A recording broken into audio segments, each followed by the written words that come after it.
I've been a detective for 22 years. I've interviewed thousands of people. I've learned to spot a lie in the first 30 seconds. The way someone's eyes move, the pauses that last too long, the details that are too perfect. But I was wrong about him. Dead wrong. And by the time I saw that one line I'd missed, I'd already destroyed his life. His name was Marcus Freeman, 34 years old, high school math teacher, no criminal record, not even a parking ticket. He came into the station on a Tuesday morning because we'd asked him to, voluntarily. He didn't bring a lawyer because he said he had nothing to hide. That should have been my first clue. The case was a robbery. A convenience store on the east side of town had been held up at gunpoint 3 nights earlier. The clerk had been pistol whipped. $1,700 taken from the register. The suspect had worn a mask, but the clerk said he was black, about 6 feet tall, medium build. Said he had a distinctive voice. Deep, calm, almost polite, even while threatening her life. We had grainy security footage. A figure in dark clothing and a ski mask. Nothing useful for identification.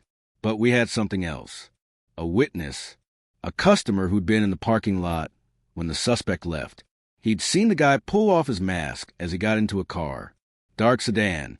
Couldn't get the plates. But he'd seen the man's face. We brought him in to look at photo arrays. He'd picked Marcus Freeman out of a lineup of 6 photos without hesitation. Said he was absolutely certain. That was the guy. So we called Marcus in for an interview. I don't share these stories often. What happens in that interview room is supposed to stay there. But if you stay with me, you'll understand why this one still wakes me up at night. Marcus came in wearing khakis and a button-down shirt. Teacher clothes. He sat down across from me and my partner, Detective Lisa Monroe. He looked nervous, but not the way guilty people look nervous. More confused, like he didn't understand why he was there. I started with the standard questions. Where were you on Saturday night between 9 and 10 p.m.? He said he was home, alone, grading papers. I asked if anyone could verify that. He said no. He lived alone. He'd ordered takeout around 7, but after that, he'd been by himself all night. No alibi. I showed him a photo of the convenience store. Asked if he'd ever been there. He said, maybe once or twice. It wasn't near his house or his school, but he thought he might have stopped there for gas. I asked him about his car. He said he drove a 2015 Honda Civic. Dark blue. I wrote that down. The witness had said dark sedan. That was consistent. Then I told him why he was there. That he'd been identified as a suspect in an armed robbery. That a witness had seen his face. Marcus's expression changed. Not to fear. To disbelief. He actually laughed. Not a nervous laugh. A genuine one. Like I just told him something absurd. He said there must be a mistake. He'd never robbed anyone. Never even held a gun. He taught algebra to 10th graders. He coached the math club. He'd been home that night grading tests on quadratic equations. I asked him if he could prove it. He said no. How do you prove you were alone at home? But he said he didn't need to prove it because he didn't do it. The witness was wrong. Must have been someone who looked like him. Lisa leaned forward. She asked him if he understood how serious this was. A woman had been assaulted, threatened with a gun, traumatized, and he was the person she'd identified. Marcus said he understood it was serious. That's why it was so important we believed him, because he wasn't the guy. I've heard 1,000 people say they didn't do it. Most of them are lying, and most of the time I can tell. But Marcus didn't sound like he was lying. He sounded like someone telling the truth who couldn't understand why no one believed him. That made me suspicious. I pressed harder, asked about his finances. He said they were fine. Taught summer school to make extra money. No debt beyond student loans. I asked if he had any enemies, anyone who might want to set him up. He said no. He lived a quiet life. Worked. Went home. That was it.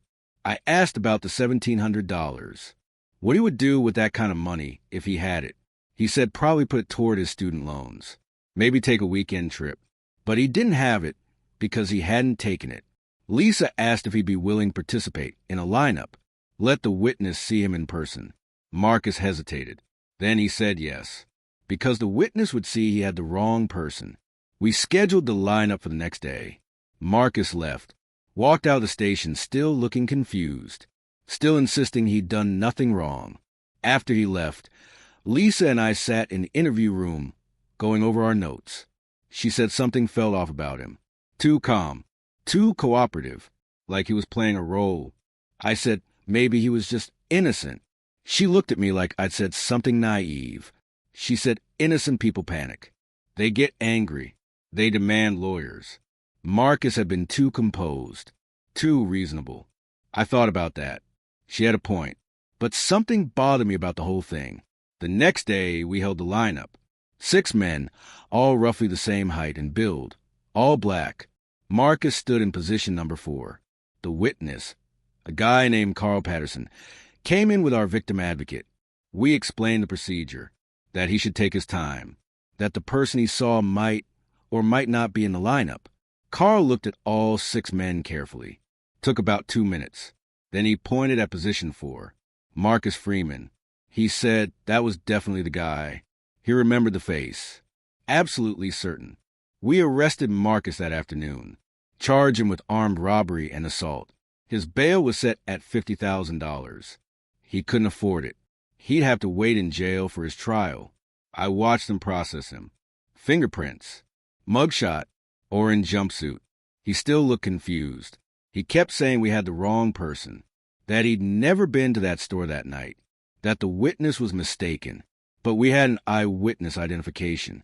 That's solid evidence. Juries believe eyewitnesses. And Carl Patterson had been certain. Both times. The case went to the district attorney's office. They assigned it to a prosecutor named Jennifer Hale. She was good, experienced, high conviction rate. She reviewed the file and said it looked straightforward. Eyewitness ID. No alibi. Defendant's car matched the description. She'd take it to trial. Marcus got a public defender, a young guy named Tom Ramirez who looked like he was drowning in cases. Tom reached out to us for discovery. We sent him everything we had, the witness statements, the security footage, the interview transcript, the lineup results. 3 months later, we were 2 weeks from trial. I was working other cases. The Freeman case was solid, open and shut. I wasn't worried about it. Then Tom Ramirez called me, said he needed to talk.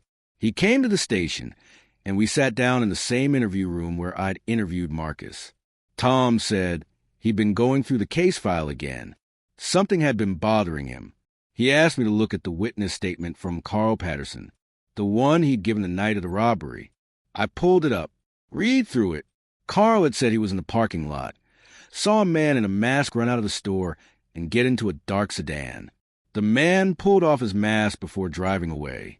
Carl got a clear look at his face for about 3 or 4 seconds. Tom asked me to read the next paragraph. I did. Carl described the suspect as black, 6 feet tall, medium build, late 20s or early 30s. He'd said the man had short hair, no facial hair, no visible tattoos or scars.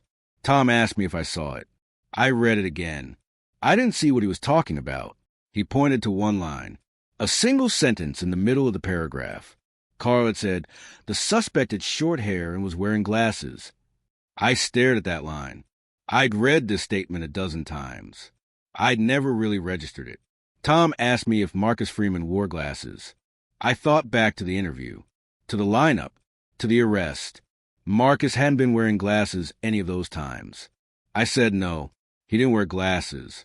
Tom pulled out another document, Marcus Freeman's driver's license. No corrective lenses restriction.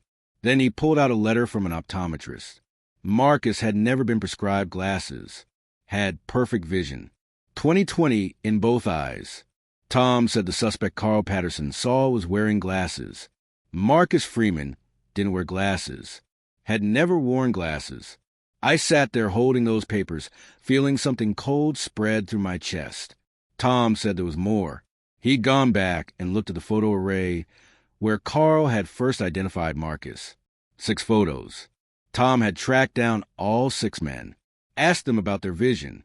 4 of them wore glasses regularly, but they hadn't been wearing them in their photos. Standard DMV photos. No glasses allowed for identification purposes. The two who didn't wear glasses were Marcus Freeman and one other man, a guy named Devin Miller. Devin had an alibi for the night of the robbery. He'd been at his sister's birthday party with 20 witnesses. Tom said he'd shown Carl Patterson a new photo array, this time with all 6 men wearing glasses. 5 of them in glasses they actually wore, 1 in fake glasses added digitally. Carl had been unable to identify anyone, said none of them looked quite right. Tom had asked him to describe the suspect again. Carl had said black male, 6 feet, medium build, short hair, glasses. The glasses. He'd mentioned them again. But when he'd looked at the original photo array, none of the men were wearing glasses. So how had he identified Marcus? Tom's theory was that Carl had fixated on facial features and ignored the one detail that should have eliminated Marcus immediately. The brain fills in gaps, makes assumptions. Carl had been certain in the moment, but he'd been wrong. And we'd never caught it because none of us had paid attention to that one line in his statement. The suspect was wearing glasses. I asked Tom why he was showing me this instead of just filing a motion to dismiss. He said because he wanted me to know, because Marcus Freeman had been sitting in jail for 3 months. He'd lost his job, his apartment, his reputation. The school district had terminated him the day he was arrested. Local news had run his mugshot with the headline, "Teacher arrested for armed robbery." Tom said Marcus's life was destroyed, and it had all started because we hadn't read carefully enough, because we'd seen what we expected to see instead of what was actually there. I asked him what he wanted me to do. He said he wanted me to tell the prosecutor, to admit the mistake, to make sure Marcus got more than just a dismissal. He deserved an apology. He deserved help rebuilding his life. I told Tom I'd talked to Jennifer Hale. After he left, I sat in that interview room for a long time. I pulled up the witness statement again. Read that line over and over. The suspect had short hair and was wearing glasses. How had I missed it? How had Lisa missed it? How had everyone missed it? Because we'd been so sure. The witness had been certain. The lineup had confirmed it. We'd had no reason to doubt. But one line, one detail, and we'd sent an innocent man to jail. I called Lisa, told her what Tom had found. She was quiet for a long time. Then she said we needed to talk to the prosecutor immediately. We met with Jennifer Hale that afternoon, showed her everything Tom had given us, the optometrist's letter, the driver's license, the original statement with that one line highlighted. Jennifer read through it all. Then she closed the file and said she was dismissing the charges, that she'd filed a motion that afternoon. I asked her what happens to Marcus now. She said he walks free. That's all she could do. I asked about compensation, about clearing his name publicly. She said he could file a civil suit if he wanted. But the county wouldn't admit wrongdoing. They'd fight it. It could take years. I asked her if she was serious. We'd arrested an innocent man, kept him in jail for 3 months, destroyed his career, and we were just going to let him go and hope he didn't sue? She said that's how it works. The system doesn't apologize. It just stops prosecuting when it realizes it's wrong. I left that meeting feeling sick. The charges were dismissed 2 days later. Marcus Freeman was released from jail on a Thursday afternoon. I wasn't there. I couldn't bring myself to watch. But I got a call from Tom Ramirez that evening. He said Marcus wanted to talk to me. I didn't want to talk to Marcus. What was I supposed to say? Sorry we ruined your life because we didn't read carefully enough? But Tom said Marcus had asked specifically for me, said it was important. So I agreed to meet him. We met at a coffee shop downtown. Neutral territory. Marcus was already there when I arrived. He looked different, thinner, older. 3 months in jail had aged him. I sat down across from him, started to apologize, to tell him how sorry I was, how we'd made a terrible mistake. He held up his hand, said he didn't want an apology from me. That surprised me. He said he understood how it happened. Eyewitness testimony is powerful. The witness had been certain. The system had worked the way it was designed to work. I'd followed procedure. I'd done my job. The problem wasn't me. The problem was that nobody had looked closely enough. Everyone had been so sure that they'd stopped asking questions.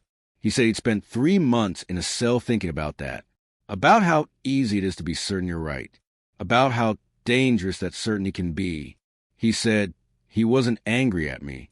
He was angry at the system that let this happen, that made it so easy to arrest someone and so hard to prove innocence. I asked him what he was going to do now. He said he didn't know. The school district wouldn't rehire him. Even though the charges were dismissed, the arrest stayed on his record. He'd have to explain it every time he applied for a job. Every time someone Googled his name, they'd find articles about his arrest, not about his release. The arrest. He said his life before was gone. He'd have to build a new one. I asked if he was going to sue. He said Tom had explained the process, the years it would take, the burden of proof, the fact that the county would fight him every step. He said he didn't have the energy for that fight. He just wanted to move forward. I told him I wished I could do more.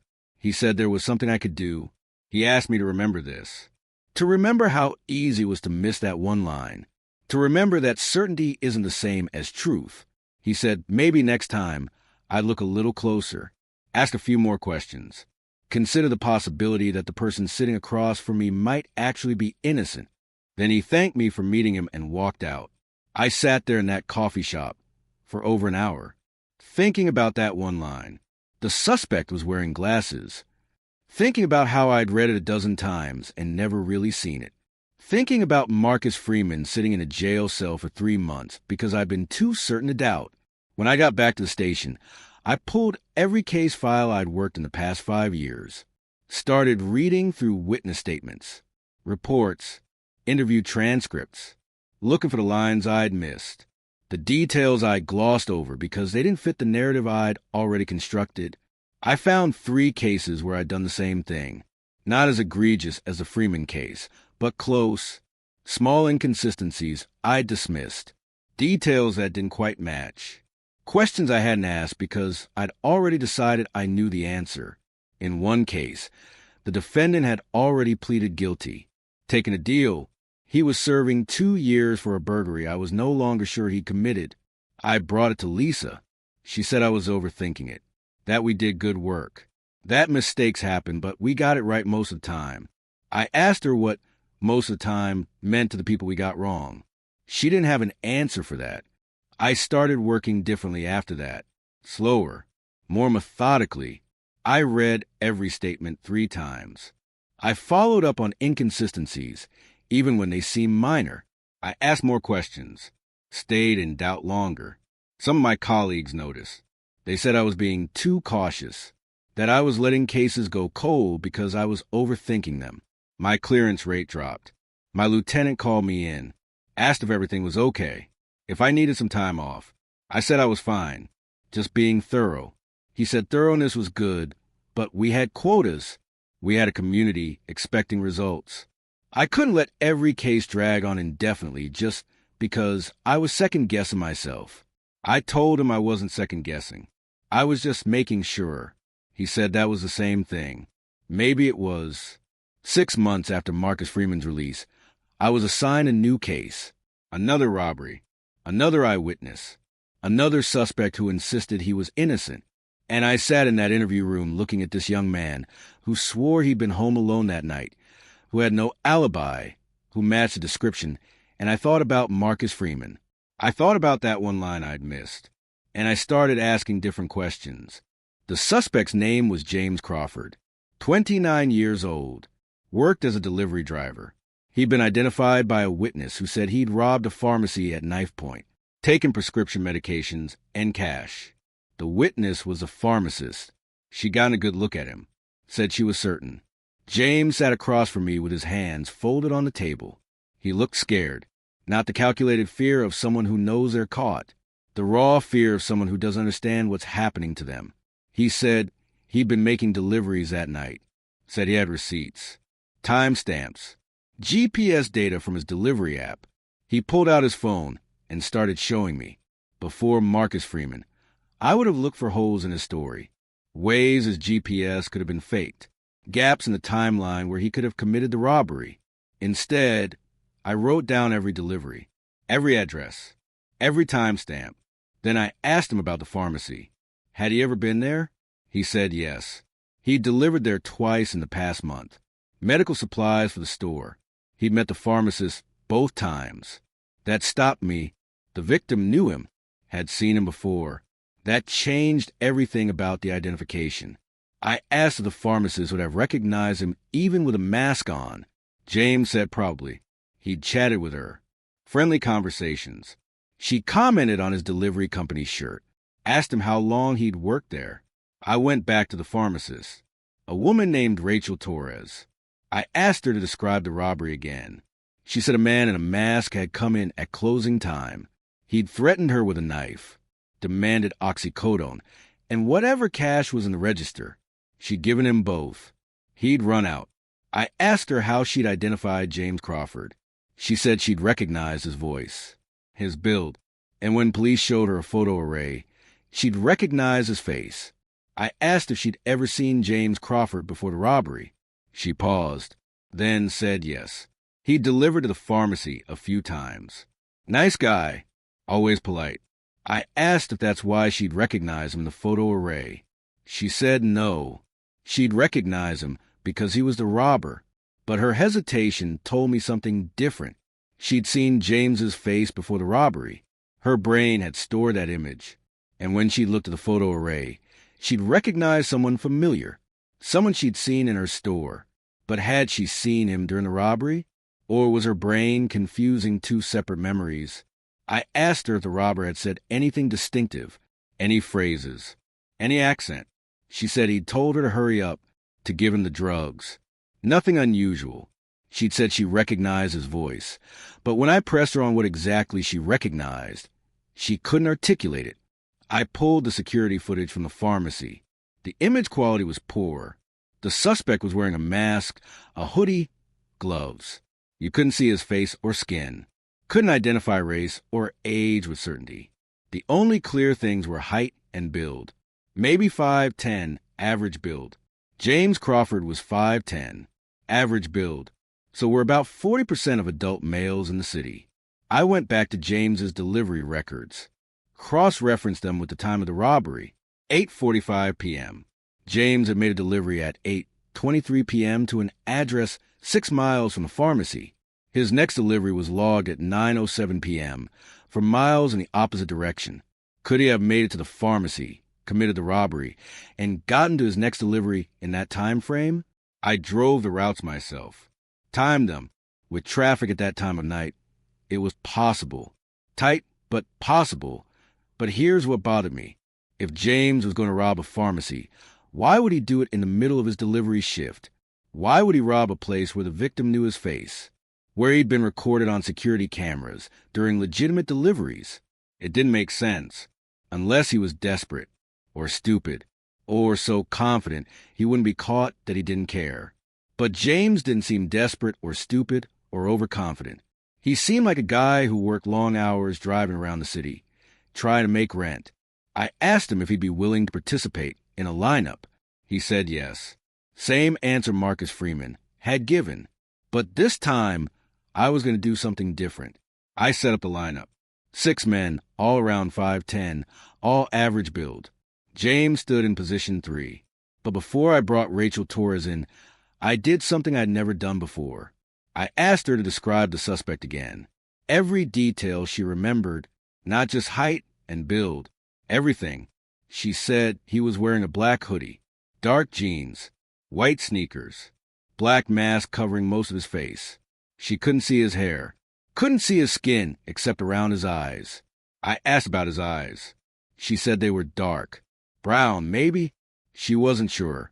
Everything had happened so fast. I asked about his hands. She said he was wearing gloves, black gloves.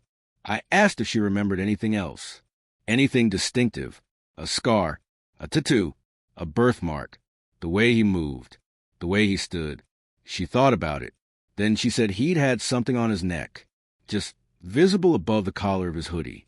Maybe a tattoo. She wasn't certain. I wrote that down. Then I brought her in to view the lineup. I told her the same thing I always did. The person she saw might or might not be in this lineup. She should only make an identification if she was certain.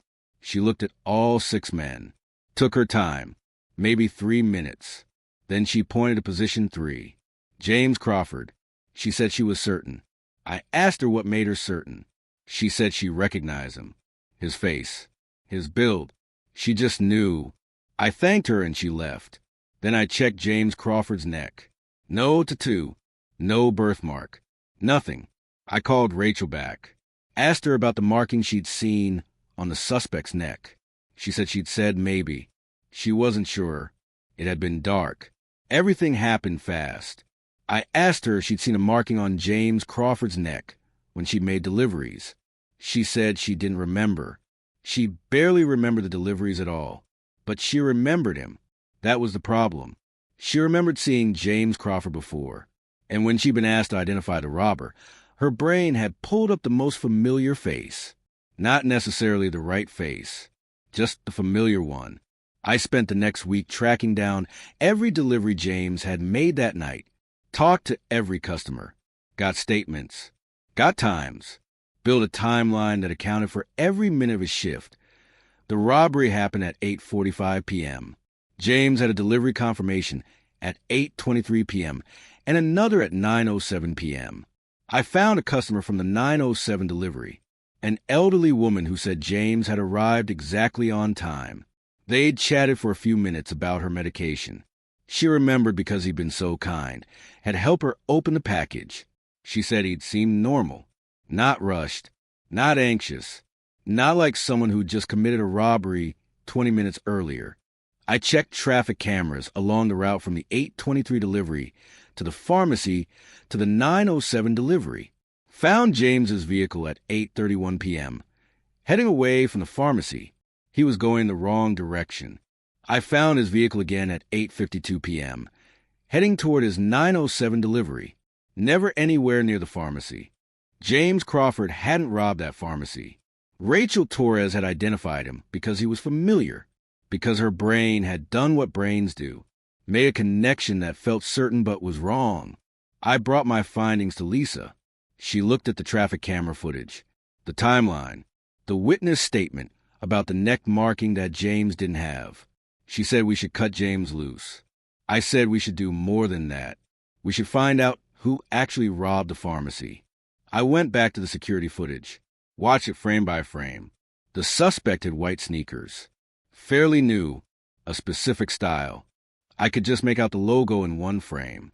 I started pulling reports of other pharmacy robberies in the area. Found 3 in the past 6 months. Similar MO, masked suspect, knife, oxycodone in cash, all around closing time. I requested footage from all 3. 2 of them had security cameras. Same white sneakers in both. Same build, same height, same black hoodie. But none of these pharmacies had identified James Crawford. They'd never seen him before. They described the suspect, but without a familiar face to latch onto, they couldn't make an identification. I pulled the descriptions from all 4 robberies, compiled them. The only consistent detail was the white sneakers. Everything else was vague: average height, average build, dark clothing, except one pharmacist from a robbery 2 months earlier had said something the others hadn't. She'd said the suspect had an accent, not heavy, but noticeable. Maybe East Coast, maybe New York or New Jersey.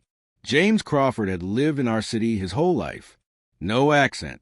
I started looking for suspects with robbery records, East Coast connections, average height, average build. Found a guy named Marcus Reed. No relation to Marcus Freeman, just the same first name. Marcus Reed had done 3 years for armed robbery in New Jersey. Been released 8 months ago. Moved to our city. Had violated parole by leaving the state. I pulled his photo. Showed it to Rachel Torres in a new array. Didn't tell her why. Just asked if she recognized anyone. She picked Marcus Reed. Said he looked familiar. Maybe he'd been in the pharmacy before? She wasn't sure. I asked if he could have been the person who robbed her. She said maybe, but she'd already identified James Crawford. She was confused. I told her eyewitness memory isn't always reliable. that sometimes we recognize someone for the wrong reasons, that I needed her to think very carefully about the robbery, about the person she saw, not about who she thought it might be, just about what she actually remembered seeing.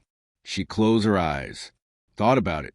Then she said the person who robbed her had been wearing white sneakers. She remembered because they'd looked new, clean. Strange detail to remember, but it had stuck with her. I showed her a photo of the sneakers from the security footage. She said yes, those looked like them. I told her James Crawford had been working that night, that he'd been nowhere near her pharmacy, that I had traffic camera footage and witness statements proving it. She looked stricken, said she'd been so sure. She'd recognize him. How could she have been wrong? I said because memory is complicated, because fear changes how we process information, because her brain had pulled up a familiar face and told her it was the right one. She asked what happened now. I said we'd find the person who actually robbed her and that James Crawford wouldn't be charged. She started crying, said she'd almost sent an innocent man to jail. I said almost, but we'd caught it. This time, I arrested Marcus Reed 2 days later, found him at a motel on the outskirts of the city. He was wearing white sneakers. Same style as in the footage. He had a knife in his backpack, prescription bottles with other people's names. He confessed to all 4 robberies, said he'd been desperate, needed money, needed the drugs, said he was sorry. I processed him, booked him, watched him get walked to his cell. And I thought about how close we'd come to putting James Crawford there instead. James was cleared, never formally charged, but he'd been pulled into the station, questioned, put in a lineup. His employer had been notified. He'd had to take time off work, had to hire a lawyer just in case. His life had been disrupted because a witness had been certain she was right. I called him, told him we'd caught the actual suspect, apologized for the trouble. He said he was just glad it was over, but he sounded shaken. He said he'd been terrified, that he kept thinking about all the stories he'd heard about innocent people in prison, about how easily it could have been him. I said it wasn't him. We'd made sure, he said this time. But what about next time? What if next time the detective wasn't as careful? I didn't have an answer for that. After I hung up, I sat at my desk thinking about Marcus Freeman and James Crawford. 2 innocent men. 2 cases where the evidence had pointed in the wrong direction. 2 witnesses who'd been absolutely certain. And I thought about how differently these cases had ended. Marcus had spent 3 months in jail before anyone noticed a detail that proved his innocence. James had been cleared in 2 weeks because I'd been looking for that detail from the start. The difference was me, what I'd learned, what I'd changed. But I was just one detective. There were hundreds of others in this city, thousands across the country. How many of them were reading witness statements too quickly, missing the crucial details, letting certainty override doubt? How many Marcus Freemans were sitting in cells right now because no one had noticed the one line that would set them free? I went to my lieutenant, told him I wanted to teach a training seminar for detectives about eyewitness identification, about cognitive bias, about the importance of checking every detail before making an arrest. He said that was fine, but keep it short. Detectives were busy. They had cases to work. I taught the seminar.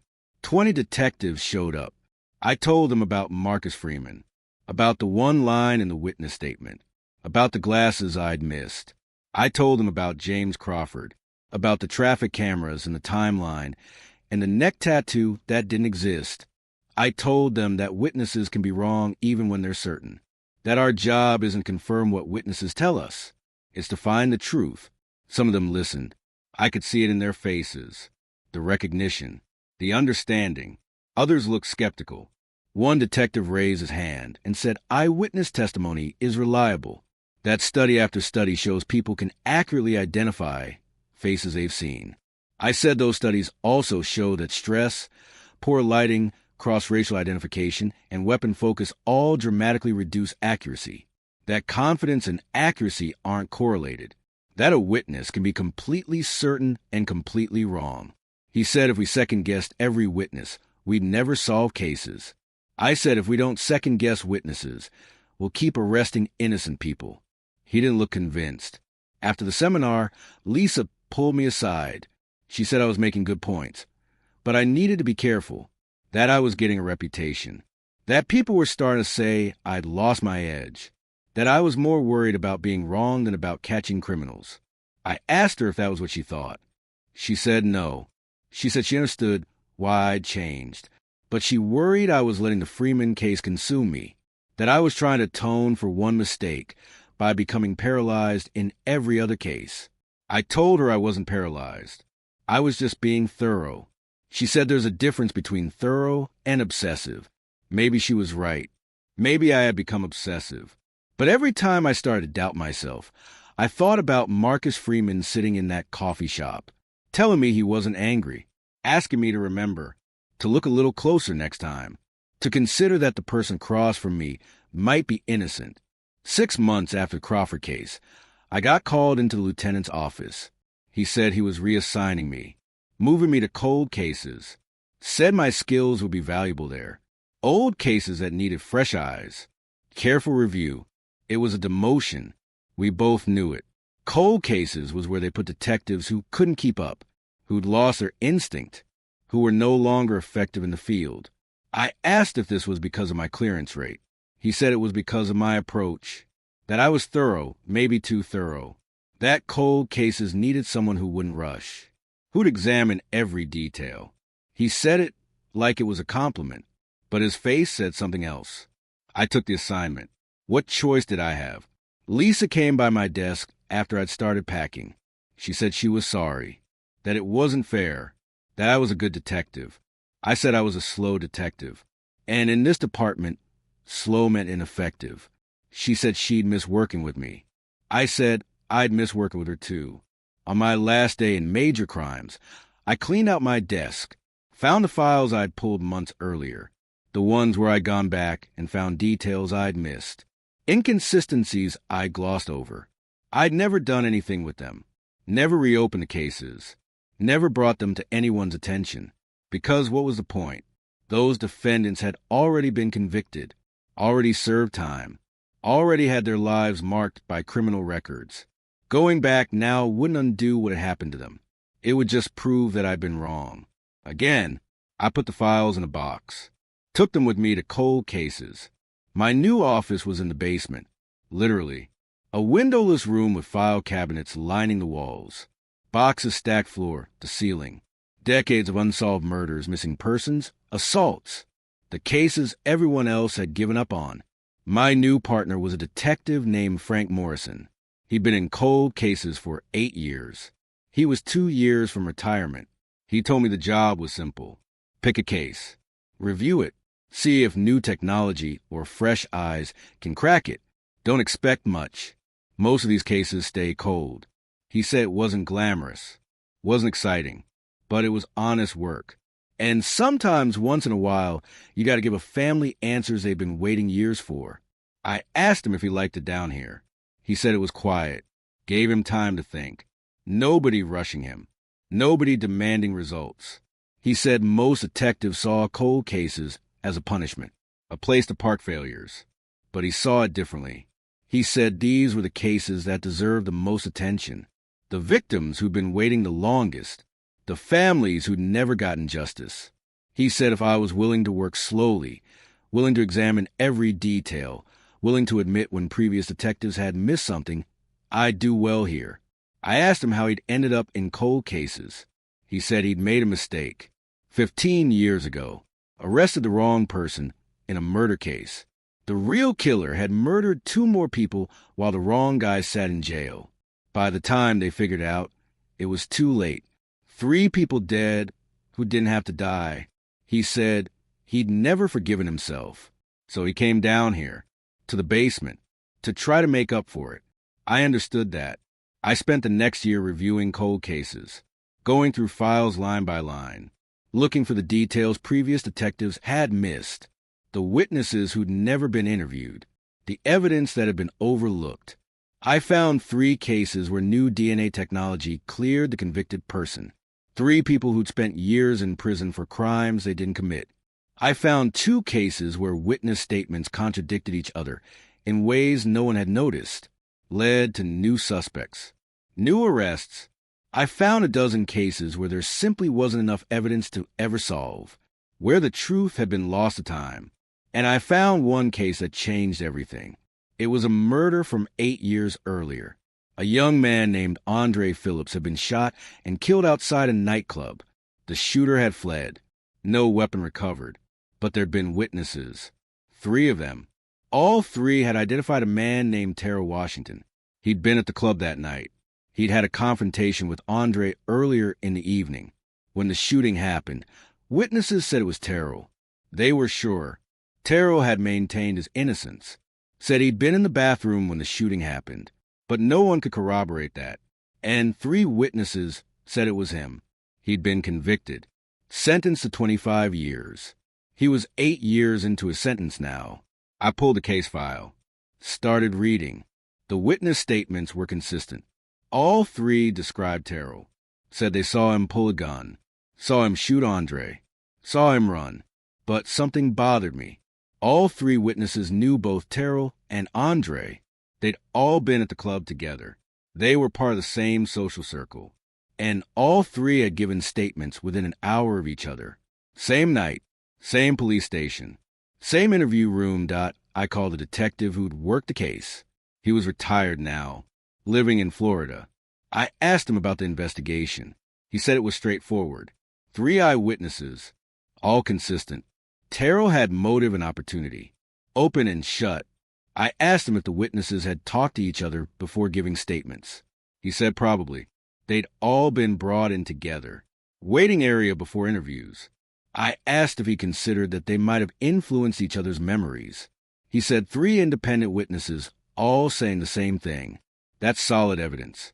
Except they weren't independent. They'd been together all night. At the club, after the shooting, in the police station. They'd had hours to talk, to compare notes, to create a shared narrative. I tracked down the 3 witnesses, 8 years later, talked to each of them separately. The first one, a woman named Jasmine, said she remembered that night clearly. She'd seen Terrell shoot Andre. She was certain. I asked her to describe exactly what she saw. She said she'd been standing near the door, heard shouting, turned and saw Terrell with a gun, saw him shoot, saw Andre fall. I asked her where Andre was standing when he was shot. She said near the bar, inside the club. But Andre had been shot outside, in the parking lot. The police report confirmed it. I asked her if she was sure she saw the shooting. She hesitated, then said she heard the gunshot, then saw Terrell running. So she'd assumed he was a shooter. I talked to the second witness, a man named Marcus. Different Marcus. Third one in this story. He said he saw Terrell with a gun, saw him shoot Andre, was absolutely certain. I asked him to describe Terrell's clothing that night. He said black jeans, red shirt. I pulled the surveillance footage from the club. Terrell had been wearing blue jeans, black shirt. I asked Marcus if he was sure about the red shirt. He said that's what he remembered. Red shirt. He was sure, but he was wrong. The third witness was a man named Deshaun. He said the same thing as the others. Saw Terrell, saw the gun, saw the shooting. I asked him if he'd talked to Jasmine and Marcus before giving his statement. He said, of course. They'd all been together, trying to figure out what happened. It had been chaos. I asked him what Jasmine and Marcus had said. He said they'd said it was Terrell, that they'd seen him do it. So when the police asked him, he confirmed it. Yeah, it was Terrell. He'd seen it too. I asked him if he'd actually seen it. Long pause. He said everyone was saying it was Terrell, and Terrell had been fighting with Andre. So it made sense. He must have seen it. He'd been there. But the more we talked, the less certain he became. He said it happened so fast. It was dark, crowded, loud.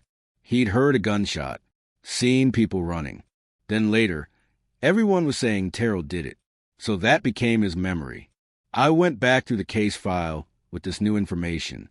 The witnesses hadn't actually seen the shooting. They'd heard it, seen the aftermath. And because they all knew Terrell had fought with Andre, they'd filled in the blanks. Then they'd talked to each other, reinforced the narrative. By the time they gave statements, they believed they'd seen something they hadn't actually seen. But what about the gun? Terrell had been seen with a gun earlier that night. Security had asked him to leave. He'd complied, said he'd put the gun in his car, and left. The shooting happened 20 minutes later. Witnesses said the shooter ran into the parking lot, got into a car, drove away. Terrell's car had been in the parking lot, but so had 50 other cars. I pulled traffic cameras from the area. Footage from that night tracked cars leaving the parking lot in the 15 minutes after shooting. Found 17 vehicles leaving in that window. Terrell's car wasn't one of them, because Terrell had left 20 minutes before the shooting. Security had escorted him out. He'd gotten in his car and driven away. Security logs confirmed it, but no one had checked the logs. They just assumed Terrell had come back. I found Terrell's car on traffic cameras, 6 blocks away, at a gas station. Timestamp, 2 minutes before the shooting. Terrell Washington hadn't shot Andre Phillips. He'd been at a gas station 6 blocks away when it happened. I brought all of this to the district attorney's office. They reviewed it, agreed the conviction was flawed, filed a motion to vacate. Terrell Washington was released 3 months later, after serving 8 years for a murder he didn't commit. I was there when he walked out, watched him hug his mother, his sister, his daughter who'd been 10 when he went in and was 18 now. He looked at me, asked if I was a detective who'd gotten him out. I said yes. He asked why. I said because someone taught me to look a little closer, to read every line, to doubt even when everyone else was certain. He asked who taught me that. I said a man named Marcus Freeman, a teacher who'd been arrested for a crime he didn't commit, who'd lost everything but somehow wasn't angry, who'd asked me to remember. Terrell said he'd like to meet him someday. Thank him. I said I'd try to arrange it. That night, I went home and called Marcus Freeman. We'd stayed in touch over the years. Not often, just occasional emails. Checking in, I told him about Terrell Washington, about the cold case I'd reopened, about the witnesses who'd been wrong, about the 8 years that couldn't be given back. Marcus was quiet for a long time. Then he said he was glad Terrell was free. But he asked me something I hadn't expected. He asked how many others there were. How many people sitting in prison right now because witnesses were certain, because detectives were certain, because everyone was too certain to look closely. I didn't have an answer, but I knew the number wasn't 0. Marcus said he'd been thinking about that a lot, about his case, about Elizabeth, about all the people who try to tell the truth and get ignored because the truth doesn't fit the narrative everyone's already accepted. He said he'd started a nonprofit, working with wrongful conviction cases, helping people who couldn't afford lawyers, people whose cases were too old or too complicated for public defenders to prioritize. He said he needed investigators, people who knew how to read a file, how to spot the details that didn't match, how to question certainty. He asked if I'd be interested. I thought about my basement office, the file cabinets full of cold cases, the years I'd spent reviewing other people's mistakes. I thought about Lisa saying I'd lost my edge, about the lieutenant reassigning me because I was too slow. I thought about Marcus Freeman in that coffee shop, telling me he wasn't angry, about Terrell Washington hugging his daughter after 8 years, about James Crawford's voice on the phone saying, "What about next time?" I told Marcus yes, I'd be interested. I retired from the department 6 months later, took my pension, walked out of the basement office for the last time. Frank Morrison threw me a small party, gave me a plaque that said, "For excellence and persistence." We both knew what it really meant. Then I went to work for Marcus Freeman's nonprofit. We call it Second Look. We review wrongful conviction cases. We find the details that were missed. We track down witnesses. We use new technology. We question certainty. We've gotten 12 people released so far. 12 people who were in prison for crimes they didn't commit. 12 Marcus Freemans who've been waiting for someone to notice the one line that proved their innocence. But here's what keeps me awake at night. Those 12 were the cases we found.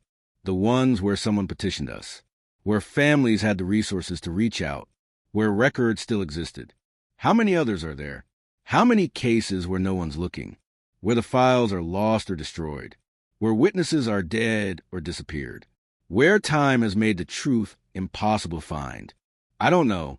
None of us do, but I think about it every day. I think about the certainty I used to carry, the confidence that I could spot a lie, that witnesses could be trusted, that the system worked. I think about that one line in Carl Patterson's statement. The suspect was wearing glasses. And I think about all the lines I'm still missing, in cases I've never seen, about people I've never met, people who are sitting in cells right now, waiting for someone to read their file one more time, to notice the detail that doesn't match, to question the witness who was so certain, to remember that certainty isn't the same as truth. Here's what I need to ask you, and I mean this sincerely. When you're absolutely sure you're right about something, when you bet everything on it, when you can't imagine any other possibility, do you ever stop and ask yourself what you might be missing? What detail you might have skipped over? What line you might not have read carefully enough? Because I was certain about Marcus Freeman, and I was wrong. And somewhere right now, someone else is certain. A detective, a witness, a jury, and they might be wrong too. If this story made you think about how easily we can be wrong, even when we're sure we're right, share it with someone who's always certain. Someone who never doubts. Someone who needs to hear that confidence isn't the same as truth. I'm not a detective anymore. I don't carry a badge. Don't have the authority I used to have. But I'm still looking. Still reading files. Still searching for that one line everyone else missed. Because somewhere out there is another Marcus Freeman. Another Tara Washington. Another innocent person that everyone's forgotten about. And maybe if I read carefully enough, if I question loudly enough, if I remember what Marcus taught me in that coffee shop, I'll find them before it's too late. That's what I tell myself anyway. On the nights when I can't sleep, when I'm wondering about all the cases I never saw, all the lines I'll never read, all the people I'll never save, that's when I go back to the files. And I start looking, one more time, just in case. Claude is AI and can make mistakes. Please double-check responses.